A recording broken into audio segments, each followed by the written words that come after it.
Ini udah ngerekam. Saya akan menyampaikan pidato saya dalam 3, 2, 1. Dewan juri yang terhormat, kondisi ekonomi di negara kita tentunya patut menjadi permasalahan dalam kemajuan suatu negara. Apalagi dengan kasus-kasus korupsi yang pasti terjadi setiap tahunnya. Saya di sini sebagai tim proposisi menyetujui adanya sistem hukuman yang lebih keras kepada koruptor demi keadilan menjadikan Indonesia negara yang maju dan juga stabil. Dengan demikian, saya akan menyampaikan argumen-argumen saya yang tentunya sangat logis untuk meyakini para hadirin dan juga dewan juri bahwa keadilan patut diimplementasikan dengan memberikan hukuman yang lebih keras kepada koruptor. Sebelum itu, izinkan saya untuk mendefinisikan beberapa hal. Pertama, hukuman yang lebih keras adalah hukuman yang harus diterapkan untuk mewujudkan sikap jera kepada tindakan kriminal, apalagi koruptor.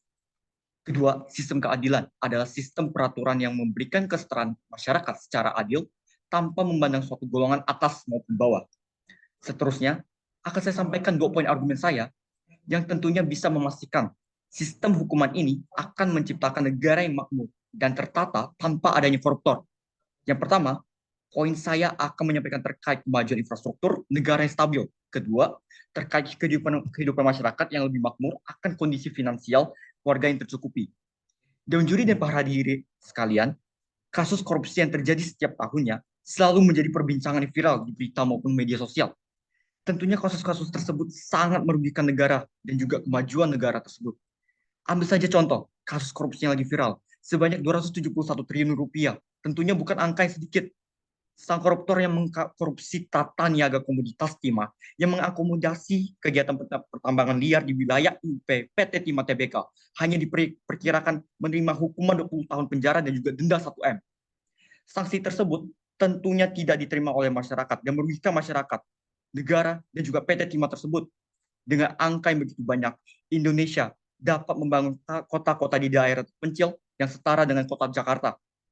Hukuman yang ia dapatkan belum tentu membuat dirinya jerah.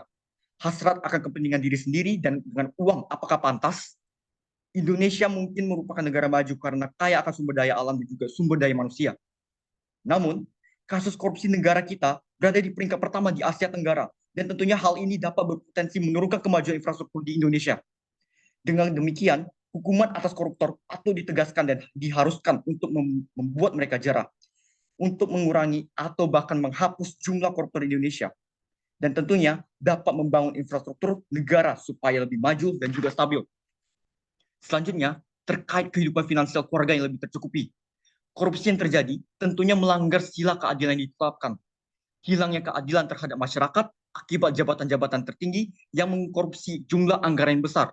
Sehingga masyarakat menginginkan hukuman seberat-beratnya kepada koruptor. Pemerintah juga harus memastikan efek jera yang dikatakan oleh koruptor, bahkan banyak sekali yang menyetujui hukuman mati kepada koruptor-koruptor tersebut. Sekarang ini, tim lawan mungkin berpikiran bahwa tidakkah hukuman tersebut melanggar HAM selakunya ditulis dalam undang-undang. Hal tersebut tidak melanggar HAM. Indonesia adalah negara hukum yang salah akan dihukum sesuai perbuatan yang dilakukannya. Sangat tidak masuk akal jika penindak kriminal dimaafkan hanya dengan hukuman ringan. Jika lawan masih berpikir hal tersebut melanggar sila ketuhanan, maka dari itu hukuman mati dapat digantikan dengan hukuman yang setara dengan hukuman mati. Contoh korupsi timah 271 triliun. Hukuman yang adil dapat berupa denda yang sesuai dengan angka korupsi dan juga pidana selama seumur hidup.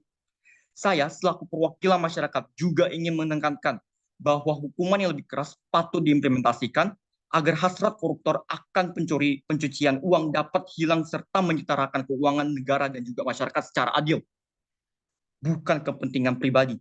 Maka dari itu, keadilan negara harus ditunjukkan untuk menghindari lambatnya pertumbuhan ekonomi negara, penurunan kemiskinan, serta meningkatnya ketimpangan pendapatan.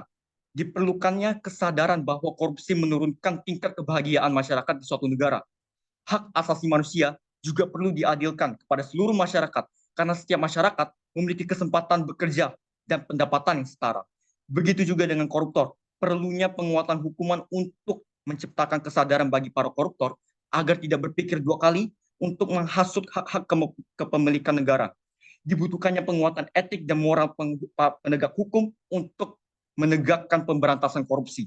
Dengan demikian, argumen-argumen yang dapat saya sampaikan, tentunya saya sangat puas dan yakin bahwa argumen saya dapat meyakini Dewan Juri sekalian untuk menyetujui adanya sistem penguatan hukuman bagi koruptor agar sistem keadilan dan jera terwujudkan.